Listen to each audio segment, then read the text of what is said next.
Alright guys, so in this video we're going to talk about how to track calories and macros using MyFitnessPal. Zach and I strongly recommend that you use MyFitnessPal. We've both used it and loved it. We've had a lot of success with it, and a lot of our clients have as well. That being said, there are other tracking apps out there, so if you find one that you like, go for it. You're more than welcome to use it. If you're new to this, download MyFitnessPal. It's free.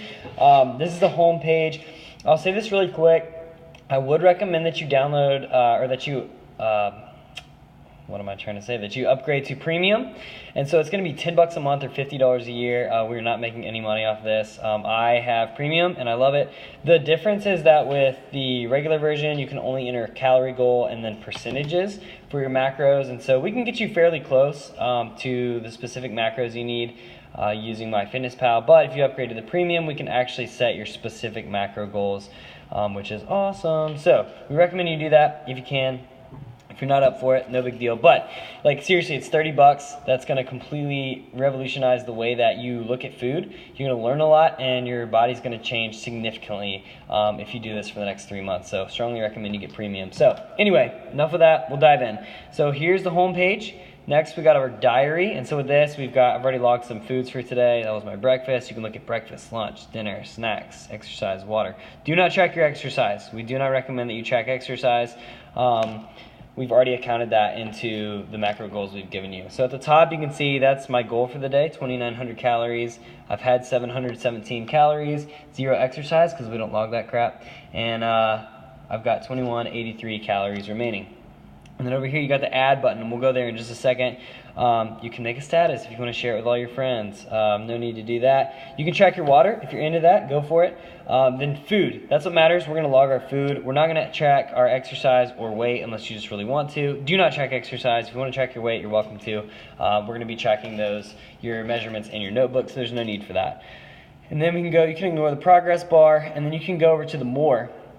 And so you want to go under goals, and this is how we get everything set up. So you can enter your current weight and your goal weight, and it'll tell you can enter your weight goal. Ignore all that. You can go ahead and enter your current weight and your goal weight. But what we want to do is go under here, which is calories, carbs, protein, and fat goals. For those of you that are not premium, it's going to say something like this.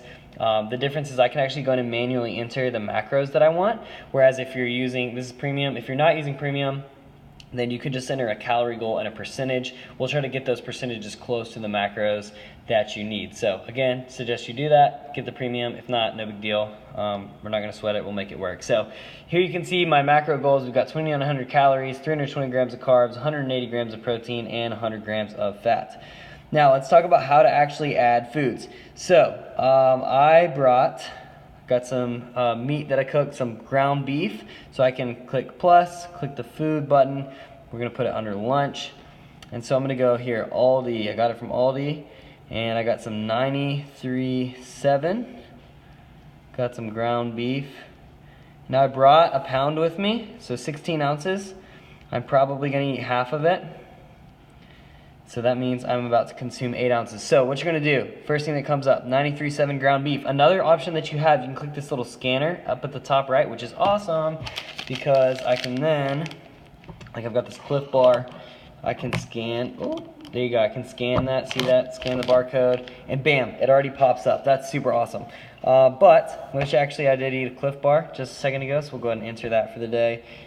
I had 1 serving, so serving size, 250 calories.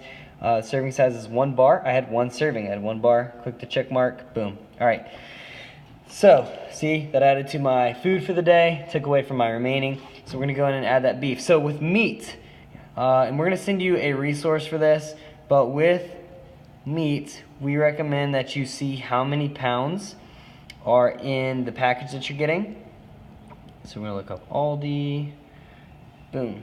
All right, so there it is. So I'm going to have, I know that I bought a 1 pound package of this ground beef, and I cooked all of it, brought it with me today, and I'm going to eat about half of it. So the serving size, since there's 16 ounces in 1 pound, and I'm going to have half, that means I'm going to have 8 ounces. So the serving size is 4 ounces, which means I had 2 servings. This is super important. Don't just like have a massive bowl of cereal, which you don't need to be crushing tons of cereal anyway, but don't eat like a massive bowl of cereal and then say that you had 1 serving. It doesn't work like that. So make sure you actually get the serving sizes for meat. So click check. Boom.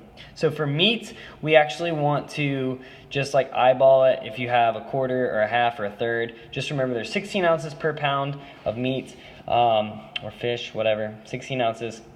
And then whatever you have, just divide it in half or quarter, whatever you have, and that's the number of serving sizes that you have. We'll go over in other videos as well as in a Word document that we'll send you that go over like how to track things like rice, vegetables, cereal. Prepackaged foods, though we typically don't recommend you consume them nearly as much, are actually easier because you can just scan the barcodes. For real foods, there's going to be some measuring. It's annoying at first. It's going to take some time entering everything in, but once you get better at it, like seriously, this is going to radically transform the way that your body looks, how you view food, and how you feel. And so you can just get a quick recap. Not only do you have like your remaining calories for the day, you can also go to more, and then you can go to nutrition, and this is going to give you a breakdown of what you've already had. So the first number, so like protein, first number is 97. My goal is 180, which means I have 83 grams of protein left for the day. Carbs, I've had 121. I have 320 left for the day. And then my fat, I've had 52. My goal is 100, which means I have 48 left for the day. So if you're looking at what you have remaining for your macros, that should help you figure out what you should have at your next meal. And the beauty of macros is that because all calories come from macros, if you get close to your macros, we recommend staying within plus or minus 10. So like my protein goal is 180. Try to hit, I'm going to try to hit 170 to 190 grams of protein. Carbs, I'm going to try to hit 310 to 330 grams of carbs. And fat, I'm going to try to hit 90 to 110 grams of fats. If you get within, plus or minus 10 with all three of those, you don't have to worry about tracking your calories because it's all the same. I know it's a lot of information. If you're confused, watch the video again. If you're still confused, come talk to us. We would be more than happy to help you. But log everything in MyFitnessPal or your app of choice, and your body will thank you.